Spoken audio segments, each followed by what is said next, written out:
Hello and very good evening. कुछ cricket हो जाए के साथ मैं हूं सादिया सैमसन। जनाब, आज का मैच जो कि था क्वेटा वर्सेस कराची। कराची आज अपना तीसरा मैच भी हार गई।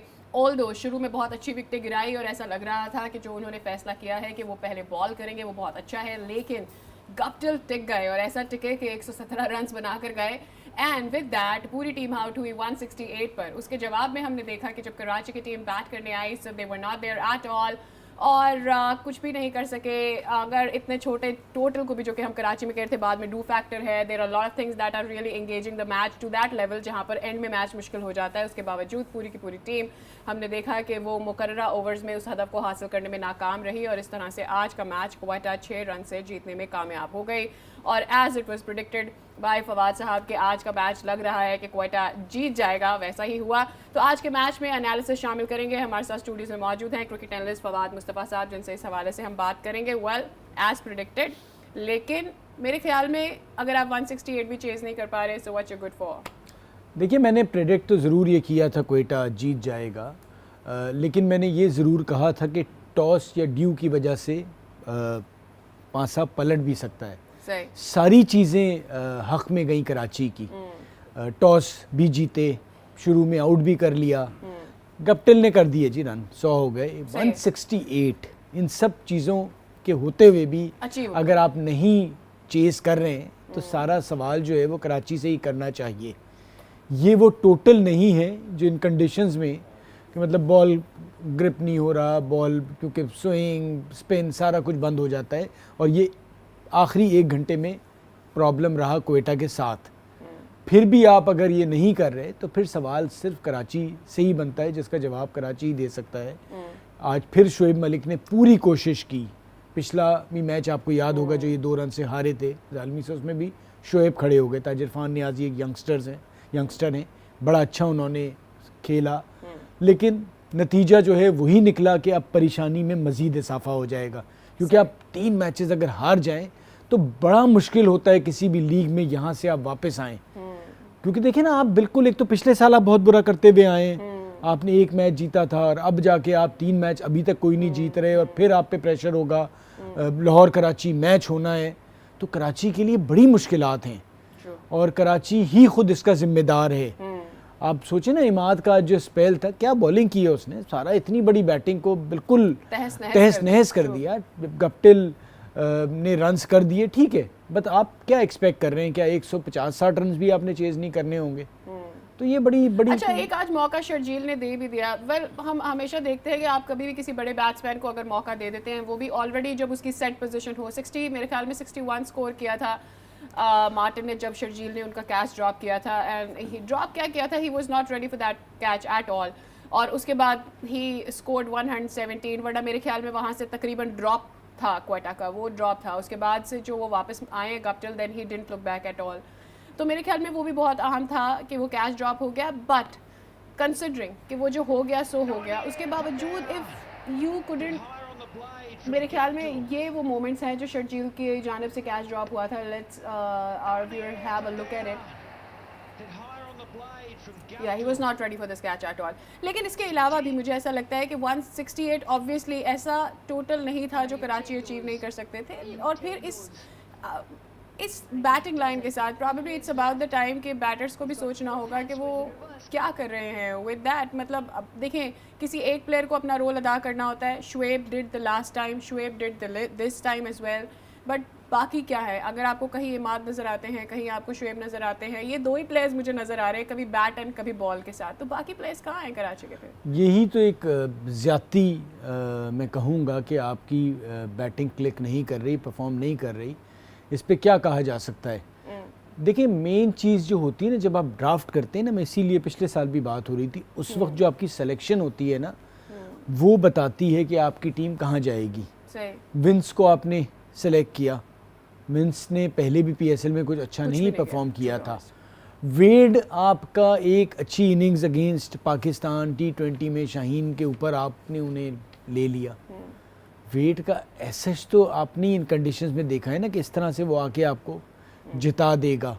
तो ये जो आपकी पिक्स थी फॉरेन, उनमें तो अभी तक कोई इस तरह की परफॉर्मेंस नहीं आ रही। ओलंपिक्स के अलावा शर्जील भी, शर्जील पिछला मैच में उन्होंने थोड़ा सा किया, अभी नहीं किया, पहले नहीं किया। वो भी हैदर भी एक इनिंग्स खेले। मसला सारा ये है कि अगर आपकी बैटिंग नहीं परफॉर्म करेगी और 5वें 6ठे नंबर से आप एक्सपेक्ट करेंगे कि आपको मैच जितवाए, तो एक आध मैच तो आप जीत जाते हैं, लेकिन आसान नहीं होता। अच्छा, शर्जील जिस किस्म के प्लेयर हैं उनका ये होता है कि आप अगर 10 मैच खिला रहे हैं तो 2 से 3 मैचेस में वो बड़ी इनिंग खेलेंगे। ये मैं आपको बता दूं, चाहे वो शर्जील हो, इमरान नज़ीर हो, शाहिद आफरीदी। बाकी जो मिडिल ऑर्डर उनके गिर्द जो प्लेयर घूमते हैं, उन्होंने जो काम शुएब देर से आके कर रहे हैं ना, वो 4थे नंबर से स्टार्ट हो जाना चाहिए था, वो नहीं हो रहा। लेकिन उसके लिए भी शर्जील को स्टे करना पड़ेगा। You have to kind of at least stay.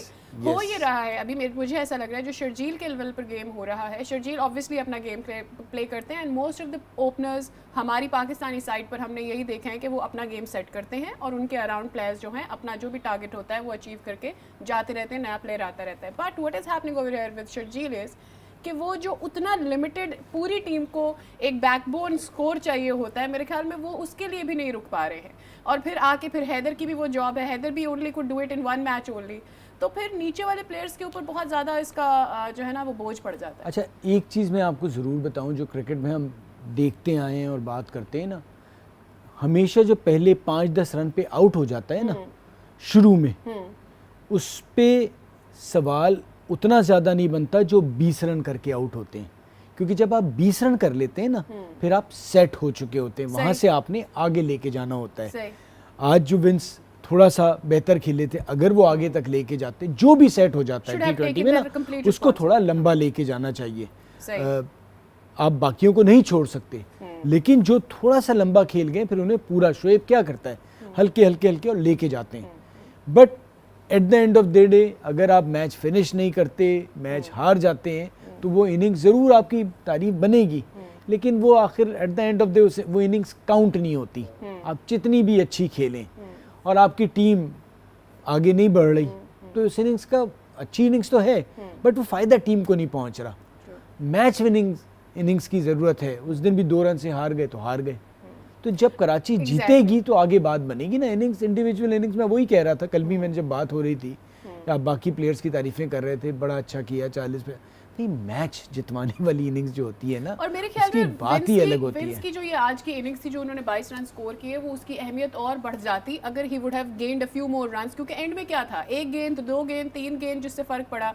सो अगर वो थोड़ा सा और स्टे कर पाते तो शुएब मलिक के पास ज़्यादा चांस होता to play his game a little more freely मेरे ख्याल में। हालांकि वो अभी भी बहुत अच्छा खेले ऑब्वियसली, लेकिन जो बाद का प्लेयर है उसके ऊपर जिम्मेदारी इतनी ज़्यादा बढ़ जाती है लिमिटेड ओवर्स के अंदर कि वो उसका काम बेसिकली हिट करना होता है। अब वो स्टे करेगा या हिट करेगा, दोनों चीज़ें तो नहीं वो कर सकता। वो ही मेरे ख्याल में Shoaib Malik was ट्रेमेंडस and extra ordinary today कि वो यहाँ 71 तक लेकर आ गए, लेकिन at the end of the game जिसका भी T20 में जो सबसे अहम बात तो यही है ना कि जिसका जो रोल है वो उसे करेगा तो आप अपना टारगेट अचीव करेंगे। अब अगर सादिया दूसरी तरफ आप देखें तो उस गीले बॉल से हसनैन ने, नसीम ने जिस तरह से बॉलिंग की, गेंदें कराई हैं, बहुत मुश्किल थी। लास्ट ओवर में पता चल गया ना कि जब मार पड़ रही थी तो वो रन्स भी कम लग रहे थे, लग रहा था वो 24 भी हो जाएंगे, तो उनको बहुत ज़्यादा उनकी तारीफ बनती है कि उन्होंने ये मैच अपनी टीम को जितवा दिया।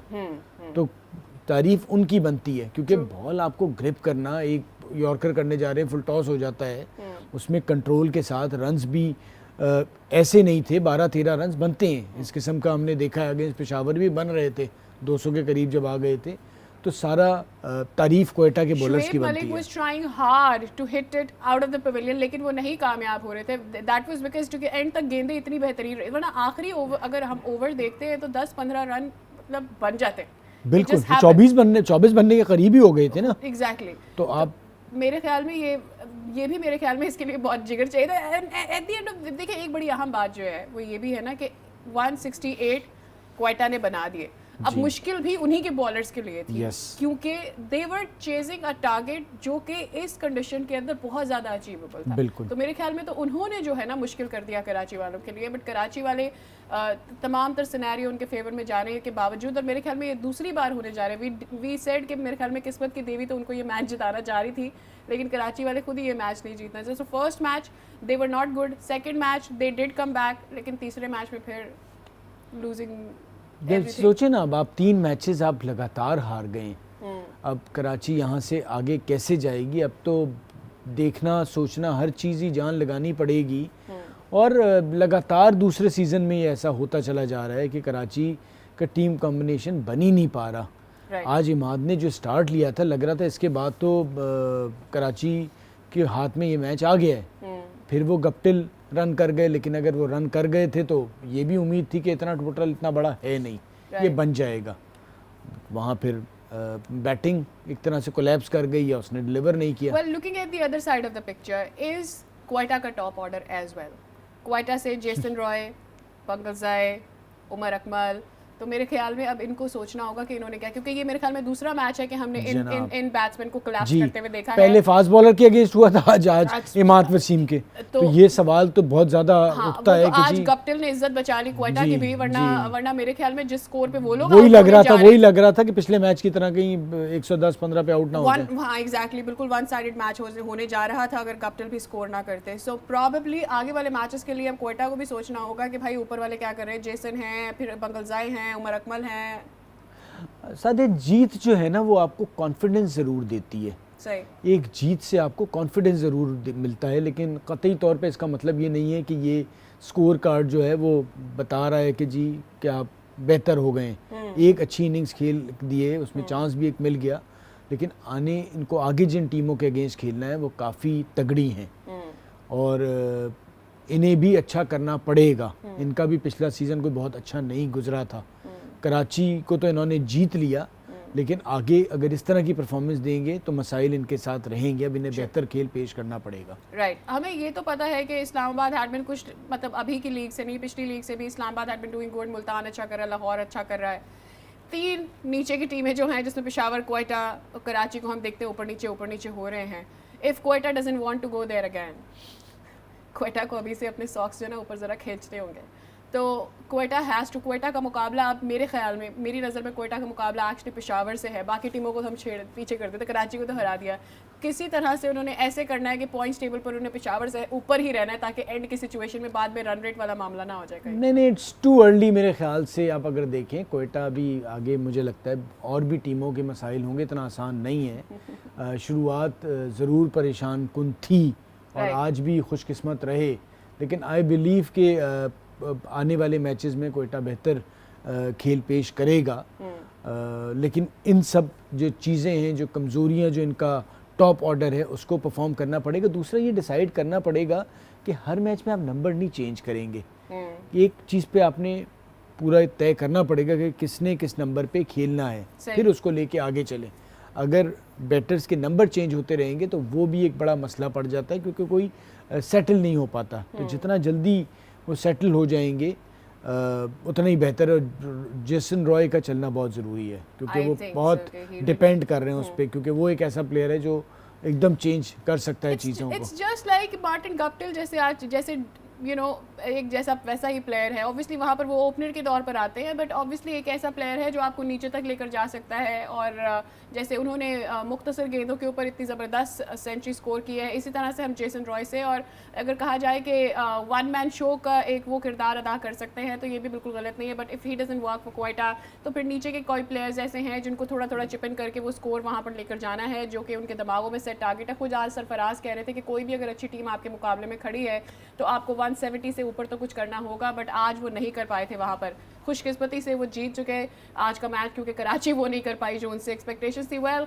Having said that, we have to take a break. Coming back, stay with अस।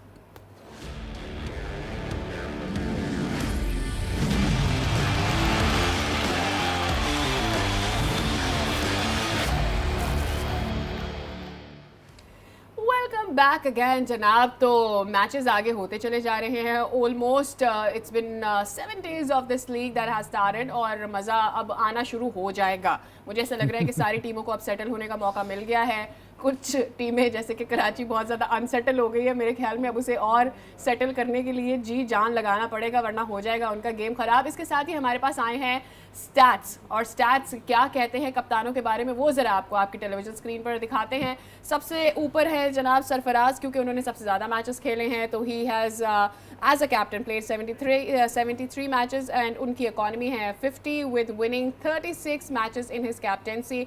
और अगर स्टैट्स के हवाले से ऊपर देखें तो 57 की इकॉनमी के साथ है डर्न सेमी, जिन्होंने 39 मैचेस खेले हैं और 22 मैचेस उन्होंने अपनी कप्तानी में अपनी टीम को जितवाए हैं। और उनके बाद आ जाते हैं शादाब। तो फवाद, आपने भी देखे हैं ये सारे stats. Who do you think as a captain overall आपको लगा कि ये बेहतरीन कैप्टन था वैसे पीएसएल के लिए? देखिए, परसेंटेज वाइज तो आपने देखा कि सेमी बड़े अच्छे रहे, शादाब भी हैं और इवन सरफराज भी 50% मैच जीतना कोई मजाक बात नहीं होती, क्योंकि मैचेस बहुत ज़्यादा हैं। जब मैचेस बढ़ते हैं और उसके बाद सही मायनों में पता इसलिए चलता है कि फिर आप अंदाज़ा लगा सकते हैं, क्योंकि बाकियों के मैचेस करीब भी नहीं हैं। हाँ। अगर तो 4-5 मैचेस का फर्क होता ना, शुरू से हर लीग में यही तो कैप्टनसी कर है ना क्वेटा के। पीएसएल नहीं, वही है ना, अगर बाकी सारे भी उतने मैचेस हो जाएं और फिर वो 50 पे रहें तो बड़ी बात रहेगी। तो इसलिए उन्हें थोड़ा सा एडवांटेज ये है कि वो ज़्यादा मैचेस उन्होंने कप्तानी किए हैं और उसमें उनकी परसेंटेज 50 के करीब बन रही है, बाकियों के मैचेस कम हैं। सही। तो ओवरऑल तीनों की ही कप्तानी काफ़ी बेहतर रही है और शादाब तो अब शुरू हुए हैं। अब वो देखना ये कि इस्लामाबाद के कितने अरसे कप्तान रहते हैं। फिर इमाद की भी कप्तानी काफ़ी अच्छी रही है, अब हालात उनके काफ़ी ख़राब जा रहे हैं। कराची की कप्तानी जब से उन्होंने दोबारा ली है, मैचेस तो सरफराज को एडवांटेज भी है, सरफराज कप्तानी का एक्सपीरियंस भी ठीक ठाक रखते हैं। तो अच्छा मुकाबला है सब कप्तानों के दरमियान। अब आने वाले सालों में देखना है कि कितने साल सरफराज कप्तान और रहते हैं, कितने साल शादाब रहते हैं, कितने साल इमाद रहते हैं। तो ये मेरे ख्याल में Shadab and rest of the players still have काफ़ी चांस है उनके पास, बट सरफराज के पास अच्छा मौका इस तरह है कि क्वेटा को कंसिस्टेंटली वो देखने, लेकिन जहाँ पर उसकी तारीफें होती हैं फिर वहाँ पर तनकीद भी ज़्यादा होती है। अगर आप एक ही टीम के साथ बहुत लंबे अरसे से जुड़े हुए as a captain, so obviously that kind of raises the bar for you a little very high. देखिए, टीमों की बेसिकली मैनेजमेंट पे डिपेंड करता है कि वो किस प्लेयर के साथ कंफर्टेबल हैं। सही। सरफराज के साथ कोयटा की टीम मैनेजमेंट कंफर्टेबल है, वो समझते हैं कि उन्हें जिताया भी है कोयटा को, फिर जिता सकते हैं, तो इसीलिए वो साथ रखते हैं। और अगर एक प्लेयर पे आपको कॉन्फिडेंस है तो बेहतर है कि फिर उसे कप्तान रखा जाए। इन जनरल भी सरफराज की पर्सनालिटी को जितना हमने इतने सालों में देखा, is a very down to earth and easy person to go with. मेरे ख्याल में कि ये भी बहुत बड़ी वजह होती है किसी भी मैनेजमेंट को, किसी भी प्लेयर को अपने साथ रखने में एज अ कैप्टन। मेरे ख्याल में जो ईजी टू टॉक टू होता है, ईजी टू बी एक्सप्लेन होता है, मेरे ख्याल में उसके साथ ज़्यादा कंफर्टेबल होते हैं। वेल, इसी के साथ ही अब चूँकि मैचेस इतने हो गए हैं कि हम पॉइंट्स टेबल पर थोड़ी सी नज़र डाल सकते हैं, डिस्कस कर सकते हैं कि कौन सी टीम कहाँ पर खड़ी है। तो let's take you towards the points table.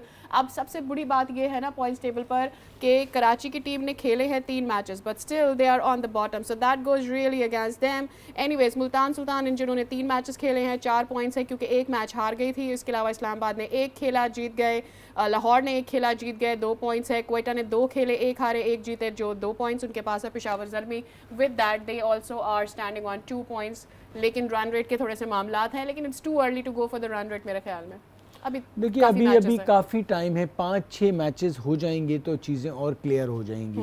अभी शुरुआत हुई है, लेकिन जिन टीमों के 3 मैचेस हो गए हैं उनके लिए ज़रूर कहा जा सकता है कि अगर 3 में से एक टीम ने 2 मैचेस जीत लिए हैं तो बड़ा अच्छा जा रहे हैं। 3 में से तीनों मैच अगर हार गए हैं तो जी बहुत बुरे हालात हैं। तो मसला सारा ये है कि ये 3 मैचेस वालों के लिए ज़्यादा परेशानी, जिन्होंने एक मैच खेला है। सही है। जैसे कोयटा का भी था, पिछला मैच हार गए थे, कोई बात नहीं, दूसरा आया वापस जीत गए। अब लाहौर ने अगला मैच खेलने जाना है, कराची लाहौर, ज़बरदस्त मैच होने वाला है, और कराची इस हार के साथ लाहौर के अगेंस्ट खेलने जा रहा है। तो अच्छा, आपको नहीं लगता बर्डन बहुत ज़्यादा है कंसेक्यूटिव मैचेस खेलना, और वो भी ड्यू, आपको भी पता है कि ड्यू जहाँ पर ज़्यादा होता है वहाँ इंजरी के चांसेस, अगर आप स्लिप नहीं भी होते, कुछ भी नहीं होते, तो क्रैम्प्स एंड ऑल से ये सारी चीज़ें भी हो जाती हैं, जो कि obviously part and parcel of the game तो है, लेकिन एक फैक्ट है, स्टैंड करता है और उससे अफेक्ट पड़ता है जो स्केड्यूल है, डू यू फील उसके अंदर और गैप होना चाहिए था? आप पेशावर को भी खिलाया है यहाँ से आपने, आई मीन क्वेटा को भी आज खिला लिया आपने, तो थोड़ा सा देखिए- कराची को और किसी टीम के साथ भी खिलाया देखिए जा सकता मसला है। सारा ये है कि होम ग्राउंड पे आप होम क्राउड के अगेंस्ट खेलना चाह रहे हैं, तो फिर मुल्तान को भी आप देखें ज़्यादा मैचेस, तो कराची को खेलना चाह रहे हैं, फिर लाहौर अपने ग्राउंड में जाके मैचेस खेलेगा, इस्लामाबाद पिंडी में जाके खेलेगा। हाँ, और तो आप अपने you're right. तो अपने मैचेस आपने यहाँ खेलने, तो इसी वजह से उनको वहाँ एकदम से मैचेस नहीं, ज़्यादा और फिर मिलेंगे। मुल्तान ने भी तो 3 मैचेस जी, खेल के जी, 2 जीते जी। हैं ना, तो भाई आप भी हाँ, 3 तो मैचेस फिर खेल के कम से लाहौर कम एक तो वगैरह को जीतेंगे। जाके लाहौर में एकदम से True. इसी तरह से मैचेस मिलेंगे। true, ऐसा true. नहीं है कि बाकी टीमों को नहीं ये मसला पड़ेगा, उन्हें भी सही। आगे चल के होगा। लेकिन कल के 2 मैचेस बहुत इंपॉर्टेंट हैं, क्योंकि 2 मैचेस हैं। 2 मैचेस हैं और मज़ा आएगा क्योंकि संडे होता है, लोग फ्री होते हैं और 2 मैचेस देखने का भी ज़रा मज़ा आएगा। तो हम इन मैचेस को ज़रा डिस्कस करेंगे, लेकिन इस ब्रेक के बाद stay with us.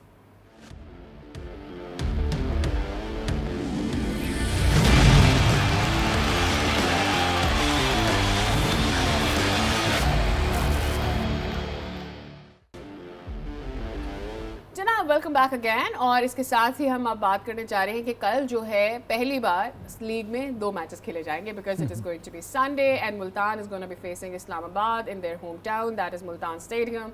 And coming back to Karachi, Karachi को अब एक और मैच खेलना है, चौथा मैच। अब वक्त है कि वो वापस आ जाए इस लीग में और मुकाबला करना है उनको सख्त तरीन टीम से, दैट इज़ लाहौर। अब देखना है कि लाहौर कलंदर्स के अगेंस्ट तो क्या होगा, लेकिन पहले बात कर लेते हैं ज़रा इस्लामाबाद और मुल्तान की। तो थोड़ी सी बातचीत आज जो की गई है आज़म से, आज़म खान की बातचीत आपको सुनाते हैं, फिर हम बात करेंगे कि मैच में चांसेस क्या है। जो हारिस और रिजवान भाई का रोल है वो as a top order batter का रोल है। तो मैं आपको पता है यूजुअली मिडिल ऑर्डर में खेलता हूँ और एज अ फिनिशर खेलता हूँ, तो काफ़ी एक स्पेसिफिक रोल है मेरा इस क्रिकेट में। बाकी जहाँ तक कमबैक की बात है तो अभी एज सच कोई प्लान नहीं है मेरा। हमेशा से माइंडसेट ये रहता है कि live in the present moment, जो चीज़ होनी होगी वो अल्लाह ताला खुद करके देंगे। आप माशाल्लाह से हमारा काफ़ी अच्छा स्टार्ट हुआ है सीज़न में, और हमारी कोशिश यही है कि जितना इसको आगे से आगे बेहतर लेके जाएं। हम लोग हमेशा एक पॉजिटिव इंटेंट के साथ खेलते हैं, तो इसलिए हम सारे एक ही माइंडसेट पे रहते हैं। हमारी टीम में ना कोई सीनियरिटी का एक वो है, तो हम कोशिश करते हैं कि हम सारे एक हैं। हमारा कप्तान से लेके हमारा आखिरी जो नॉन प्लेइंग मेंबर भी है, हम कोशिश करते हैं हम सारे इक्वल रहें। काफ़ी अच्छी बॉलिंग कर रहे हैं एहसानुल्लाह, और क्रिकेट में आपको पता है हमेशा से यही होता है कि स्मार्ट क्रिकेट जो भी टीम ज़्यादा अच्छी खेलेगी वही टीम एंड में जीतती है। तो कोशिश यही होगा कि स्मार्ट क्रिकेट खेलें और अपने प्लान्स को एग्जीक्यूट करने की कोशिश करें, चाहे कोई भी बॉलर एहसानुल्लाह हो। Well that pretty much tells the story of Islamabad की जो स्ट्रैटेजी है कि सारे प्लेयर्स अपना अपना गेम, और वो मेरे ख्याल में नज़र भी आ जाता है आपको उनकी बैटिंग के अंदर। हर प्लेयर का अपना रोल है और जो आता है बस वो धनाधन शुरू हो जाता है हिट करने के लिए। ठीक है ना, यही तरीका है, जो जिसका नेचुरल खेल है उसे खेलने दिया जाए, इसीलिए रखा गया है। और इस्लामाबाद देखें जब से PSL शुरू हुआ है बहुत अच्छा खेलता चला आ रहा है, और सबको पता है कि जब भी PSL जो भी PSL खेला गया है उसमें हमेशा जो फेवरेट टीम्स रही हैं उसमें इस्लामाबाद शामिल रही है। उनकी हमेशा से जो ड्राफ्टिंग है, टीम सिलेक्शन है, वो अच्छी रही है। कुछ जगहों पे करीब आके वो हार गए, लेकिन टीम ओवरऑल उनकी पॉजिटिव क्रिकेट खेलती है, इंटरटेन करती है, देखने वालों को भी मज़ा आता है। लास्ट ईयर भी if I am not wrong तो मेरे ख्याल में Islamabad was the top favourite. वो तो अलग बात है कि फिर बाद में हमने देखा कि मिसहैप्स हो गए, कुछ प्लेयर्स को जाना पड़ा, कुछ की इंजरीज हो गई, so that really went down for them, वरना Islamabad was the top favourite one. बिल्कुल बिल्कुल। और वही जो आज़म बात कर रहे थे कि जिस तरह से हम सारे एक होके खेलते हैं, तो वही आपका एटीट्यूड चाहिए। एहसानुल्लाह पे ज़रूर उनसे सवाल हुआ, अब जो भी टीम जा रही है मुल्तान उससे ये ज़रूर सवाल हो रहा है। उनको भी इम्तिहान इसलिए है कि ये जो इस्लामाबाद के बैटर्स हैं फास्ट बॉलर्स को बड़ा अच्छा खेलते हैं। तो लेट्स सी मुल्तान जो दो मैचेस जीतता हुआ आया है कि कल इस्लामाबाद जैसी तगड़ी टीम के अगेंस्ट अपने होम ग्राउंड पे क्या करता है। मुझसे आप पूछेंगी तो मुझे लगता है कि इस्लामाबाद मुल्तान की जो जीत का सफ़र है उसे रोक सकता है। दोनों टीमें अच्छी हैं, लेकिन इस्लामाबाद की एक टीम ऐसी है कि जो मुल्तान को हरा सकती है। बाकी टीमों के स्टाइल भी है ना इस्लामाबाद का, मुझे ऐसा लगता है कि लास्ट मैच के अंदर भी हमने थोड़ा सा देखा था कि एहसान शुरू में थोड़ा सा उनके लिए मुश्किल हो गया था। So if the playing style is considered जो इस्लामाबाद का है, तो मेरे ख्याल में it is not going to be easy. अगर वो हिल गया एक दफ़ा से, तमाम जो सेट अभी तक के सेट उनके बॉलर्स हैं मुल्तान के, उनको हिलाने में कामयाब हो गए, जो लाठी चार्ज हम एक्सपेक्ट करते हैं इस्लामाबाद से, तो मेरे ख्याल में उनके लिए मुश्किल हो जाएगा। जी बिल्कुल होगा, लेकिन एक चीज़ ज़रूर है, जिस तरह की मुल्तान की भी दोनों टीमों की बैटिंग, रायली रूसो, रिजवान, यहाँ से अगर आप आज़म देख लें और उसके बाद फिर कॉलिन मनरो, तो काफ़ी बैटिंग एक ही तरह से खेलते हैं वो, पॉजिटिव। शुरू में ज़रूर शान और रिजवान थोड़ा स्टार्ट हल्का लेते हैं, लेकिन अगर शादाब ने अच्छी बॉल नहीं की तो इस्लामाबाद की भी बॉलिंग ऐसी है कि जिस पे मुल्तान उतना ही तगड़ा हमला कर सकता है, वो भी 200 रन बना सकता है और 200 पे 200 भी हो सकता है। सही है, क्योंकि दोनों बैटिंग ऐसी हैं, बट मुझे थोड़ा सा इस्लामाबाद फेवरेट लग रहा है। राइट, कमिंग टू कराची कौन फेवरेट लग रहा है? ख्वाहिशात ही हमारी कराची के साथ जा रही हैं, लेकिन आप मुझसे क्या, हम सारे लोग जो बैठे हुए हैं, हमें टीवी पे भी देख रहे हैं, अब ये कह सकते हैं कि कराची आप बताएं, शायद सरप्राइज दे दे। 3 मैच जिस तरह से कराची हारा है, और कोई लाहौर की तगड़ी टीम, डिफेंडिंग चैंपियन, वो एक ऐसी टीम के आगे जा रही है कि जो बिल्कुल नीचे गिरी हुई है, कॉन्फिडेंस सारे जो बैटर्स हैं उनका नीचे गिरा हुआ है। अब यहाँ पर टीम मैनेजमेंट का रोल आता है कि वो कैसे कल के इतने बड़े मैच के लिए सबको उठाते हैं। I am really hoping कि कल there will be something, मेरे ख्याल में from Karachi side there should be something। देखिए, कराची लाहौर का मैच ऐसे ही है जैसे इंडिया पाकिस्तान का मैच होता है। Obviously सारे मैच अलग होते हैं दोनों टीमों के लिए, और जो फैंस हैं लाहौर और कराची, उनका भी मुकाबला सोशल मीडिया भी आप देखिए कल से शुरू हो जाएगा, तो इसलिए कराची, आप इसका अंदाजा इससे भी लगाए ना, I being Punjabi living in Karachi I am going to support Karachi and not Lahore. नहीं तो ऑब्वियसली जो कराची का तो कराची को ही करेगा, Regardless यार। लेकिन कराची हमें नाउमीद ना करे। हाँ। अब दिल और दिमाग की अगर आप और बात सपोर्ट करेंगे करने की ताकत तो देखिए तीसरी हार के बाद भी दिमाग कल- की ताकत से देखें तो कतई तौर पे नहीं लगा कि कराची लाहौर को हराएगा, सही। लेकिन दिल से पूछें और ख्वाहिश चाहें तो कराची लेकिन उम्मीद है ऐसा कि तो नहीं है वापस ना कि आए। सलाहियत ही नहीं है, प्लेयर्स तो बिल्कुल अच्छे सब कुछ हैं, लेकिन मौजूद बात है, ये है सब कि अपना कुछ दिमाग मौजूद हाजिर है, सब कुछ रखकर मौजूद जीतने है, की चाह के साथ बट वो खेलना फॉर्म होगा। नहीं है, तो मुझे इसलिए थोड़ा सा लाहौर, वहाँ इस्लामाबाद, यहाँ लाहौर थोड़ा फेवरेट सा लग रहा है। और बहुत फेवरेट लग रहा है। लाहौर फेवरेट लग रहा है। लेट्स सी क्या होता है। कोशिश ख्वाहिश आज भी थी कराची की, सही। ठीक है, हमने पता था, लेकिन but gearing up all the facts, मेरे ख्याल में कराची को अभी समझ लेना चाहिए कि भाई हम जो बैठे हुए हैं ना, आपको देखना चाहते हैं प्ले करने के लिए। लीग का मजा तभी है जब आप आएंगे तगड़े तरीके से वापस, तो कल आप अपना मैच जीतें, क्योंकि लाहौर अच्छी टीम है, वो आगे जाके अपने मैचेस जीत ही लेगी और हम तो पैसा वसूल एंटरटेनमेंट के लिए बैठे हुए हैं। तो HBL PSL में आपकी वापसी बहुत ज़रूरी है, Karachi kings, and we are hoping that you gonna do best in your at least 4th match. तो जनाब, इसके साथ ही हमारे शो का वक्त भी खत्म हो गया। कल आपसे मुलाकात होगी दोनों मैचेस के रिजल्ट्स के साथ, तब तक के लिए बाय बाय।